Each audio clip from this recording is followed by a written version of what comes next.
When you're driving down the road in Grand Theft Auto 5 at 95 miles per hour, occasionally, something will jump out in front of you, sending you flying through your windshield and reducing you to nothing more than a viscous red stain upon the ground. That thing that got in your way is called a non-playable character, or NPC for short. And today, I want to find out what the hell his deal was, why did he cut me off like that, and just where is it that all these guys are actually heading to in such a hurry. To find out, I booted up a new save file, walked outside Franklin's house, and started following one of the first cars I'd laid my eyes on. This black sedan with a license plate number 45JJP772, which was being driven by this obese black gentleman. And you're going to want to keep that in mind for later, because those are going to become extremely important details for an extremely stupid reason. So, license plate number 45JJP772, obese black gentleman. Remember that. Now, as you might expect from Rockstar Games, a studio famous for their intricate world design, the first thing I noticed while following this man around was that the driving behaviors of cars in this game are, at first glance, very well thought out and implemented. NPCs will typically try to follow traffic laws,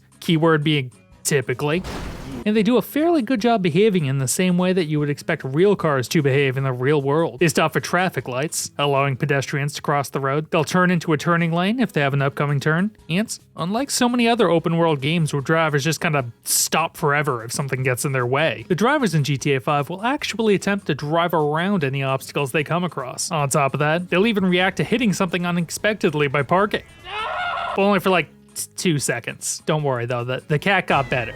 Oh, thank God. Now, all these details are pretty insignificant in the grand scheme of things. After all, many players probably wouldn't even notice if NPCs regularly ran red lights. But for me at least, all these little interactions and behaviors add up so much that I sometimes find myself trying to obey traffic laws alongside the other vehicles, becoming fully immersed into the game world. However, there's very few things that will pull you out of that immersion faster than what our friend here would eventually end up doing. After we pulled out of Chamberlain Hills, the gentleman proceeded to head south past Maze Bank Stadium, and then pulled off into the terminal drop-off section of Los Santos International Airport, where he proceeded to drive past every single terminal without picking up or dropping off any passengers whatsoever, which I think we can all agree is a little strange. I thought to myself at the time, maybe he just took a wrong turn and didn't mean to go to the airport at all. And sure enough, after pulling out of the airport altogether, he immediately went back into the airport terminals and looped around a second time, confirming that he was either here on purpose or that he was very lost and that he was very stupid, as if that wasn't strange enough. After driving out of the airport a second time, and by Vespucci Beach via La Puta Road, our subject made the very sudden decision that he would no longer allow either traffic laws nor the presence of other vehicles to impact his decision making, as he scraped against 2 dash-hound buses before driving the wrong way up a one-way road and head on into another vehicle, before turning off the road altogether and pulling into this parking lot, at which point he just kinda started driving in circles for seemingly no reason whatsoever. After about 5 minutes of watching this man drive around in circles, I was about to call it quits and leave him to it. But just when I was about to drive off, he at long last pulled out of this parking lot and back down the road we came here from. At which point, I finally got close enough to the driver's side window to realize that he was now a she, and she was now white. This was such a bizarre change that I at first assumed that I had at some point started following a different car by mistake. But this is where that license plate number comes in handy, as I was still following 45JJP772. And after looking back through my footage real quick, I was indeed able to confirm that this was in fact the same car I had been following this entire time, which means at some point this NPC had been entirely replaced right in front of me without me ever noticing. And this wasn't the only time this would happen either, because after not even another minute of driving, this blonde white woman suddenly began to speed down the road before pulling over under this overpass and getting out of her vehicle to reveal that she had once again transformed, this time into a very frightened Hispanic brunette. Now I have no idea what was going on at this point, why she was so frightened, why she kept transforming, or why she had gotten out of her vehicle. But I did know one thing, and it was that despite being in heels, she was still fast as fuck. I just could not keep up with her on foot. And no matter how long I followed her, she just kept running away from me for some reason. Now, admittedly, I did hit her car a couple of times while trying to keep up with her, so I thought it may be possible that I put this NPC into some kind of a frightened state that was causing her to act this way. So, in order to figure out what exactly was going on, I began to follow a few more NPCs around, this time being more careful to avoid hitting them. At least as much as possible. First, I started off with this garbage truck, hoping to see it pick up some garbage. However, the only thing I ever saw him pick up was Franklin out of his car after about 39 minutes of following him aimlessly around the city. He then climbed back up into his own car after hitting me a couple of times, only to eventually end up in this parking lot on Vespucci Beach, endlessly doing circles alongside several other vehicles, just like we saw with our first NPC. It was also while we were here that I made a very important observation, and it's going to become very important for our analysis later, so pay attention, that despite watching a dozen vehicles come in and out of this parking lot, at no point did any moving vehicle ever park, nor did any parked vehicle ever begin to drive out of the lot. Every single vehicle that was moving in this parking lot either drove in here off the street and started doing circles, or was already moving in the parking lot when I first arrived. Now this is strange for two reasons, because one, what the fuck am I looking at right now? In what universe would 20 cars drive into a parking lot, do a bunch of laps, and then drive back out? Frankly, with the level of detail Rockstar has put into this game, I find it hard to imagine they would overlook something as jarring and as obvious as this without a very good reason. A reason which I'll be making a guess as to later. And two, we already know from both of the NPCs we've followed so far that NPCs in this game are perfectly capable of parking their cars, getting out, moving around, or even getting back into them and driving off. So there's no real mechanical reason in this game why an NPC can't just park in the parking lot here and get out. In fact, there are multiple places in the game where randomly spawned NPCs actually do park and get out of their car. The first one I saw was when I pulled into this gas station, only for this woman to pull in a few seconds later, exit her vehicle, and then walk over to this building before pulling out her phone and then standing there, looking at her phone for over a full in-game day before I decided to approach her to find out just what it was that managed to occupy her for over 24 hours straight, only for her to then run away in panic the moment I grew near. Not even back to her car, which, by the way, had still been sitting at the pump for well over a day now, but instead, across the highway and into the wilderness. I initially tried to follow her, but she ran with such speed and vigor that she quickly left my sight as she crested over the nearby mountain. But once I managed to reach the peak myself, I quickly found that cougar. Oh my god! Fuck it! We got killed by a mountain lion! The second time I saw someone park was, coincidentally, also at a gas station. While eyeing up another unintended car at the pump, an entire bus, passengers still on board, pulled into the parking lot, at which point the driver disembarked, walked over to the gas station, and began what I can only describe as the longest smoke break of all time, lasting over 2 full days uninterrupted. And when I tried to approach him to see what was up, he called me a scab. You're a fucking scab, and we all know it. Implying that he wasn't just on a smoke break, but he was on strike, presumably refusing to drive his bus any further until his demands were met. Now it does feel a little bit rude to strike while you still have passengers on the bus, but don't worry, because when I looked away from them here, they managed to pop out of existence in the 20 seconds I had my head turned away for. And honestly, serves them right for crossing the picket line. We show solidarity with labor on this channel, and eagerly await to see this gentleman's demands be met. So, how did this little labor strike end? Well, while I was pausing the recording to take notes on our bus driver's brave class struggle, he also despawned as well. So I guess the strike is over now. Did the workers win? Did scabs take all of their jobs? I have no idea. And either way, the buses in this game are so dysfunctional that it's honestly hard to tell what's even going on with them.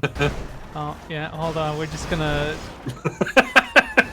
squeeze on by here. Buses you find driving around the city will still almost always have passengers in them, implying that bus lines are functioning properly and picking people up, so it doesn't seem like there's any strike going on. However, if you actually go to a bus stop and wait, you'll quickly realize that no one is ever going to come and pick you up. I waited 2 full days here, and not a single bus ever stopped at this station. To further confirm my suspicions, I began following random buses around town. This Dashhound bus I found driving around downtown had a couple of passengers on it already, so I followed it around to see if it would ever let them off. And not only did it never make any stop of any sort whatsoever, but when it eventually got stuck behind this taxi and an 18-wheeler clogging the road, I took a peek back inside the bus to notice that, just like the bus in the parking lot, all the passengers inside the bus had despawned, despite the fact that the bus had never stopped driving the entire time, confirming that actual passengers in these vehicles are not being tracked by the game at all.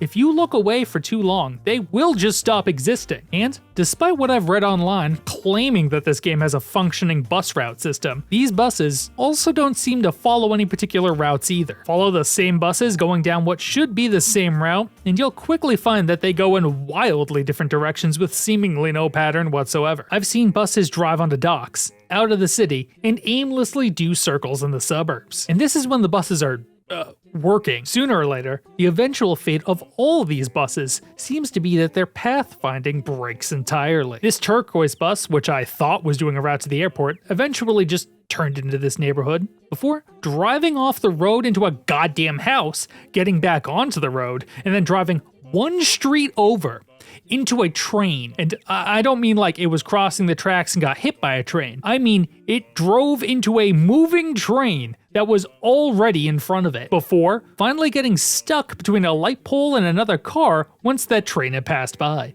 At which point, the sheer chaos that this bus had caused began to attract the attention of the police, who seemed to blame me for the whole ordeal. Another bus I followed to the airport met an even stranger fate, where, after 25 minutes of doing anything other than following its bus route, it suddenly decided to make the brave and intrepid decision to drive the wrong way up this one-way ramp, running directly into several other oncoming vehicles. I then spent the next 30 minutes attempting to plow through the other cars before realizing it had the ability to turn left, successfully driving around everything and onto the sidewalk, at which point it attempted to make a 3-point turn, failed, and drove off the overpass entirely.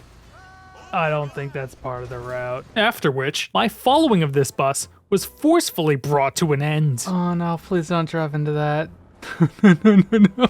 After all this, I feel I can safely confirm that for as long as you follow them, these buses will simply never do their job of picking up or dropping off passengers. The buses you see driving around Los Santos exist purely for show and serve no function whatsoever, which is extremely strange because rarely, and I do mean so rarely that I had to drive up and down this street for 10 hours to even see it happen, you will find buses actively letting passengers on or off at a bus stop. So buses do have the ability to function as an actual public transportation system, but even with these ones you find working the way you would expect, follow them and they cease to function entirely. They will never again pick up or drop off anyone, no matter how long you follow them for. And keep that in mind, because as the more observant viewer has already noticed, a grand pattern has already emerged here. But as it stands, no NPC has really gone on to do anything of note once I start following them. And this isn't limited to vehicles either. Whether it's by car or by foot,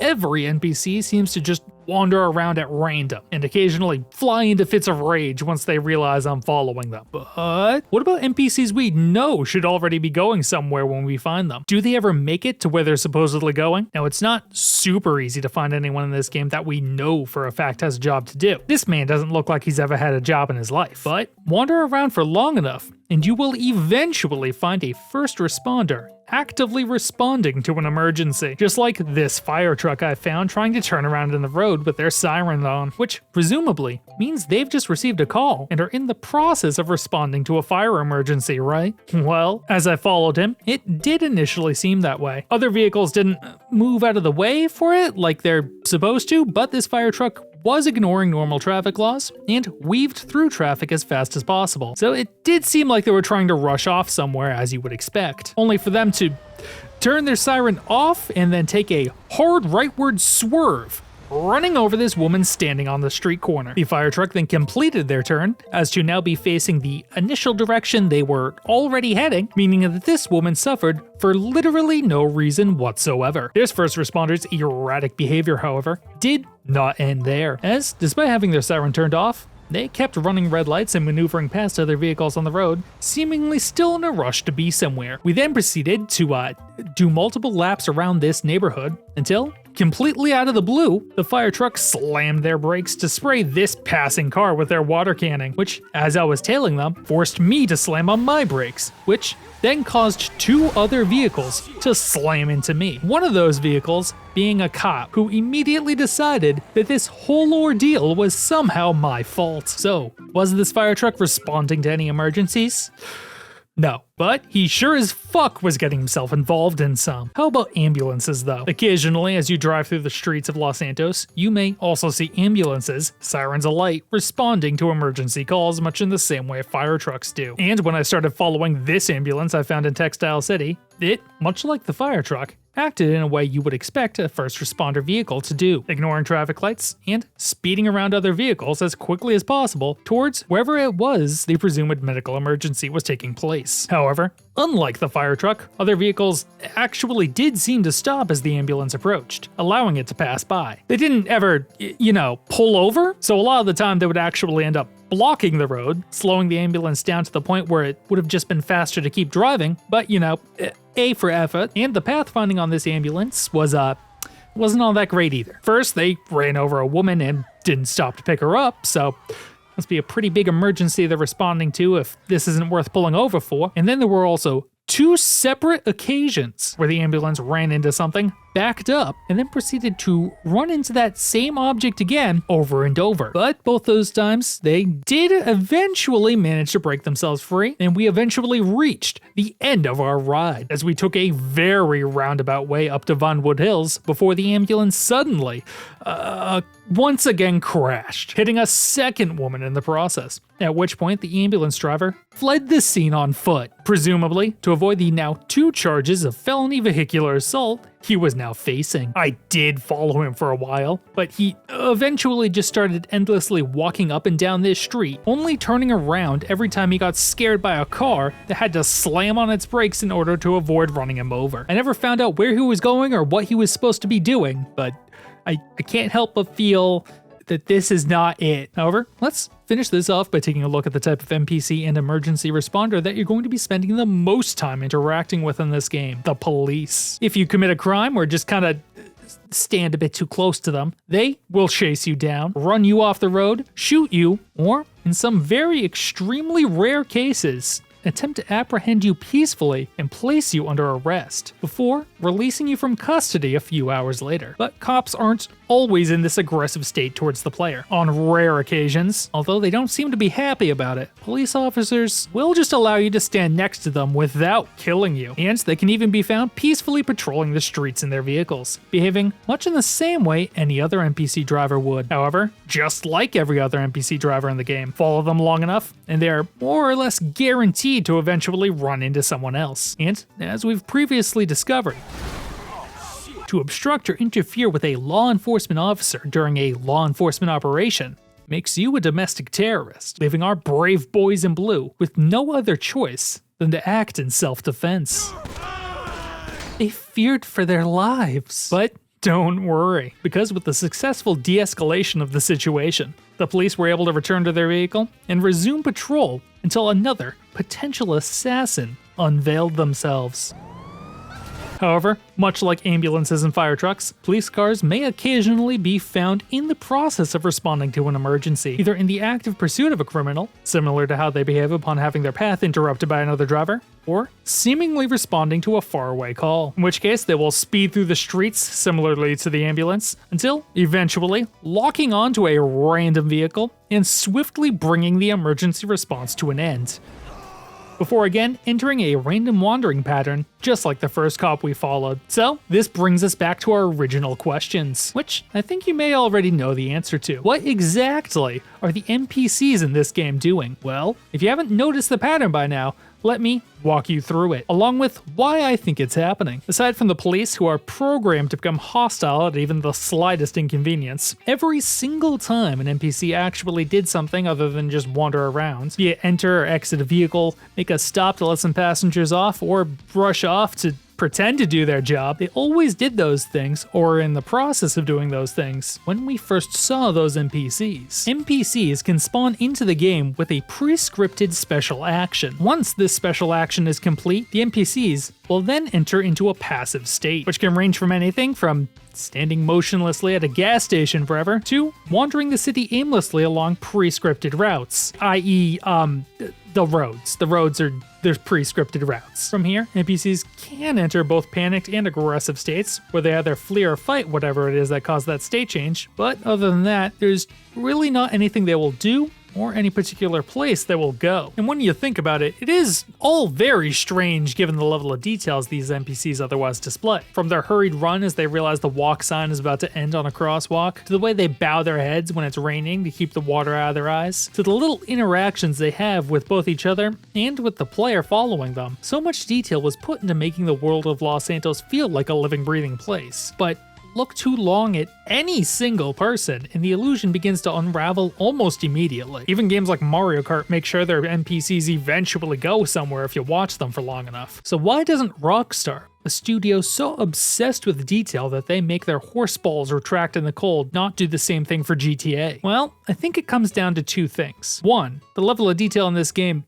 is honestly far greater than almost any other game on the market, especially compared to other games on the market when GTA 5 first released in 2013. Game development is expensive, and when considering that you typically only see these NPCs for a few seconds at a time, the sheer amount of things you can already see them do is so varied and immersive that making sure they all go places and do things if you start following them is frankly not worth the time or money it would take to make happen. The game already has more than enough detail to paint a lifelike world while playing it normally. And at the end of the day, that's really all the NPCs need to do. Reason 2, and the actual reason I think a hyper detail oriented studio like Rockstar didn't bother giving the NPCs anything to do after the first few seconds you meet them, is the fact that this game first launched on the Xbox 360 and PS3, and those systems had 512 megabytes of RAM and some of the worst CPUs you've ever seen in your life. My phone has 15 times the amount of RAM this thing did, and I use it to play games that look like this. Every texture on every street,